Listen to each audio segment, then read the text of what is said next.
If you can bend down to tie your shoes smoothly without pain, without help, you're already doing something most people your age can't.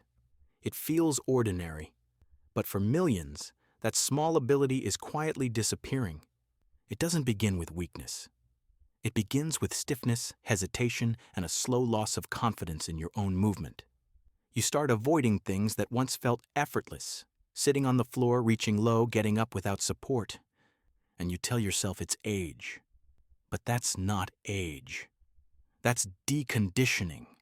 And it's reversible. Because there's one movement, one natural, science-backed exercise that reverses much of what time takes away. It keeps your joints young, your muscles strong, and your balance steady. It's free. It's primal. And almost everyone ignores it.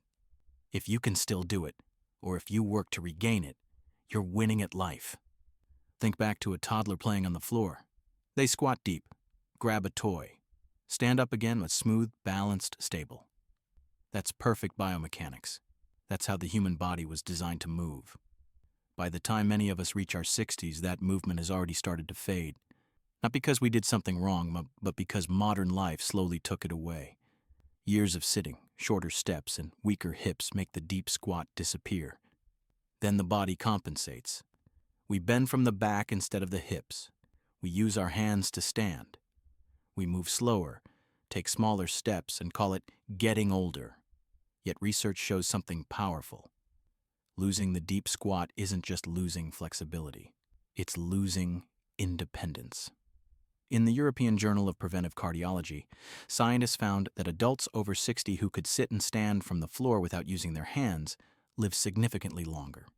Not because of luck, but because that movement demands strength, coordination, and full body control, the very abilities that protect you from decline. So what's really happening inside the body when you reclaim this ability? When you move into a deep squat, nearly every major muscle group activates: glutes, quads, hamstrings, calves, and core. Your hips, knees, and ankles move through their full natural range. Your spine aligns and stabilizes. Circulation improves. And your nervous system relearns balance and control. It's not just exercise. It's recalibration, a full-body tune-up that keeps tissues elastic, joints lubricated, and movement youthful. Most people can't do it all at once. And that's fine, because the deep squat can be rebuilt in phases. It's one exercise, one goal, one lifelong skill, restored step by step. Let's count it down from the first supported phase to the moment you regain full, effortless movement. Number 3, the supported phase. Relearn the pattern.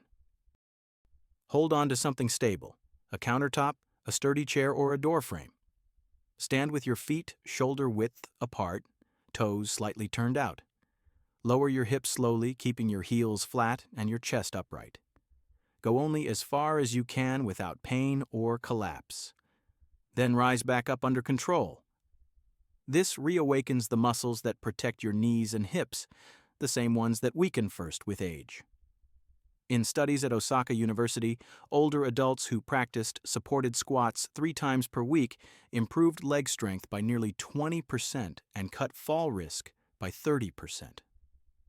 Practice this a few times each day. Even partial range builds memory in your joints and muscles. Once it starts to feel familiar, move to the next phase.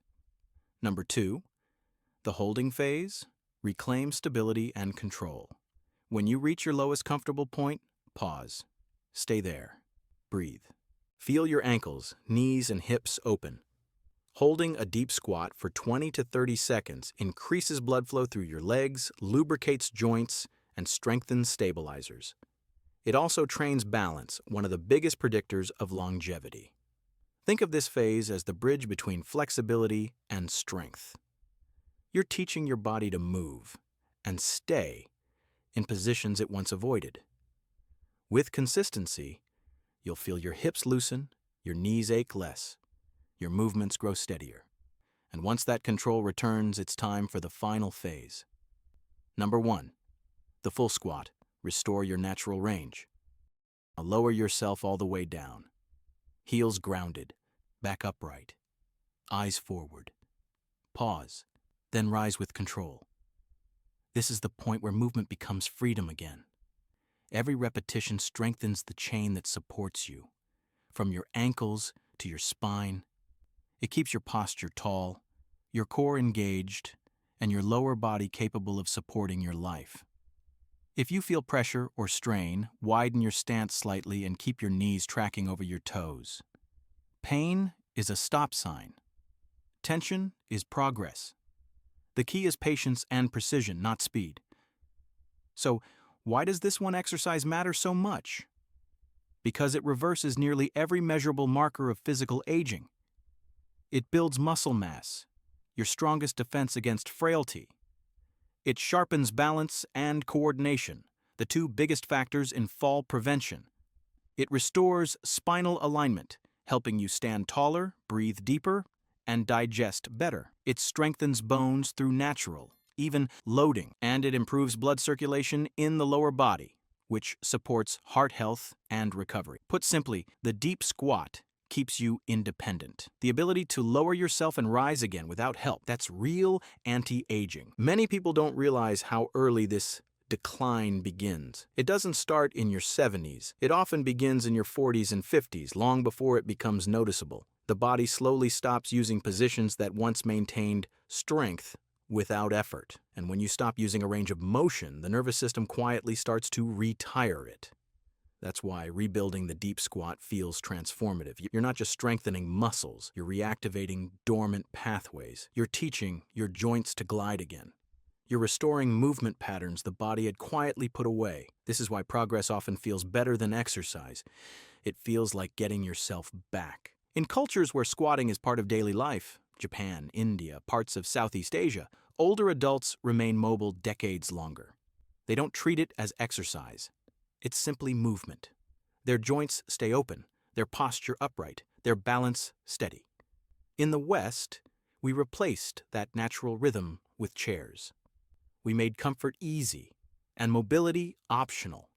But your body never forgets what it was designed to do. It just needs practice. If you can still lower yourself into a deep squat, heels down, spine tall, breath steady, you've already won one of the biggest battles against aging. And if you can't yet, now you know the one movement that can bring it back. Start where you are. Use support if you need it. Go slow. Breathe deeply. Repeat daily. You don't need equipment. You don't need perfection. You just need gravity and patience. Because if you can still do this, or you're working your way back to it, you're not just training your muscles. You're training your freedom. Aging well isn't about looking young. It's about staying capable. And the ability to move down and rise again smoothly, confidently, without help is the clearest proof that you're winning at life. Stay consistent, stay mobile, and never stop moving the way your body was built to move.